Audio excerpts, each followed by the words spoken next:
amasaha arimo aragenda yegereza. Turi ku itariki 20 z'ukwezi kwa munani umwaka wa 2026 ubwo amanota y'ibizamini bya leta agiye gusohoka. Aka kanya rero nagira ngo turebere hamwe uburyo ki muza gukoresha kugira ngo mubashe kureba amanota. Kureba amanota rero bikorwa mu buryo bubiri, ukoresheje telefone isanzwe cyangwa se ugakoresha internet.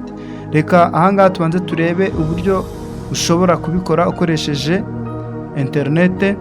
Mbere na mbere urabanza ugafungura mudasobwa yawe cyangwa se kuri telefone izaba ifite uburyo bwo gukoresha internet. Nurangiza gufungura mudasobwa yawe urajya ku rubuga rw'ibizamini rwa NESA, check National Examination Result Portal. Nurangiza urahitamo urwego rw'amashuri wizeho, kuko uyu munsi haraza gusohoka amanota ya P6 ndetse n'icyiciro gisoza icyiciro rusange cy'amashuri yisumbuye aricyo Senior 3. Ni ukuvuga ngo rero nukimara gufungura ku rubuga rwa NESA muri ubu buryo bushyashya bwasohotse, handitse kuri check National Examination Result Portal.